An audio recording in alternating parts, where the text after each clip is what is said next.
Welcome to drama king review. میری زندگی ہے تو ایپیسوڈ 29 ریویو۔ ایپیسوڈ 29 میں جذبات، انا، محبت اور پچھتاوے کو اس شدت سے پیش کیا گیا ہے کہ ہر منظر دل پر نقش ہو جاتا ہے۔ یہ قصہ صرف کہانی کو آگے نہیں بڑھاتی بلکہ کرداروں کے اندرونی ٹوٹ پھوٹ کو بے نقاب کرتی ہے۔ سب سے پہلا اہم منظر دادی کی طبیعت خراب ہونے کا ہے۔ بخار اور کمزوری کے باوجود گھر کے سب لوگ ایک دوسرے سے الجھ رہے ہیں۔ عائرہ کا اپنے والد کے کلینک جانے کا فیصلہ دراصل اس کے دل کی آخری امید تھی۔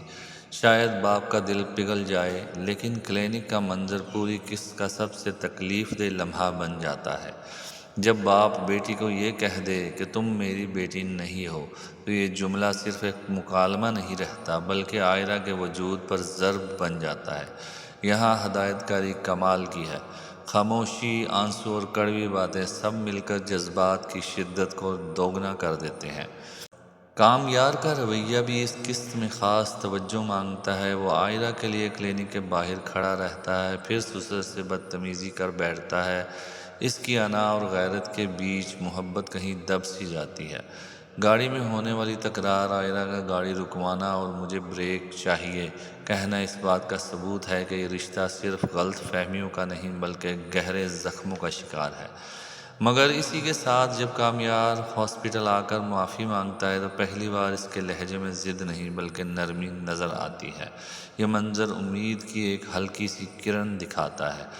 دوسری طرف ماضی کا باب بھی کھلتا ہے جب عائرہ کی ملاقات منصور سے ہوتی ہے۔ منصور کا جملہ کم از کم ہم میں سے ایک تو خوش ہو عائرہ کے چہرے کی اداسی کو اور گہرا کر دیتا ہے۔ یہاں مصنف نے یہ واضح کیا کہ عائرہ کی زندگی میں صرف حال ہی نہیں، ماضی بھی ایک بوجھ ہے۔ عائرہ اور منصور کے درمیان فاریہ کے حوالے سے گفتگو ایک سنجیدہ سماجی پہلو کو اجاگر کرتی ہے۔ علیحدگی کا سب سے بڑا نقصان بچوں کو ہوتا ہے۔ یہ منظر کہانی کو وسعت دیتا ہے اور دکھاتا ہے کہ ہر کردار اپنی جنگ لڑ رہا ہے۔ کامیار کی دادی کا کردار اس قصے کی اخلاقی طاقت ہے۔ ان کی نصیحت، نئی یادیں بنانے کے لیے پرانی یادوں کو مٹانا پڑتا ہے، دراصل پوری کہانی کا خلاصہ ہے۔ وہ دونوں کے درمیان پل بننے کی کوشش کرتی ہے اور انہی کے کہنے پر کامیار عائرہ کو لینے جاتا ہے۔ اگرچہ دونوں کے درمیان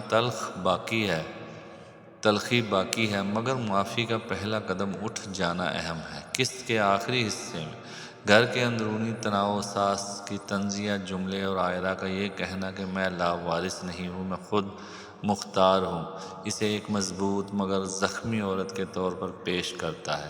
یہ ڈائیلاگ اس کے کردار کی نئی جہت سامنے لاتا ہے۔ مجموعی طور پر ایپیسوڈ 29 جذباتی شدت سے بھرپور ہے۔ مکالمے طاقتور ہیں، خاص طور پر باپ بیٹی کا ٹکراؤ اور میاں بیوی کے درمیان انا کی جنگ۔ ہدایت کاری نے خاموش لمحوں کو بھی بولتا ہوا بنا دیا ہے۔ یہ قصہ دکھاتی ہے کہ رشتے ٹوٹتے ایک لمحے میں ہیں مگر جڑنے کے لیے برداشت، معافی اور وقت درکار ہوتا ہے۔ یہ ایپیسوڈ ناظرین کو اداس بھی کرتا ہے اور امید بھی دیتا ہے، شاید اگلی قسط میں کوئی دل آخر کار نرم پڑ جائے۔ یقیناً آپ کو ہمارا یہ ریویو پسند آیا ہوگا، تو ہمارے چینل کو لائک کریں، شیئر کریں اور سبسکرائب کریں۔ ملتے ہیں اگلے ریویو کے ساتھ، جہاں ڈرامہ کا ہر سین کہے گا ڈرامہ تو ابھی باقی ہے۔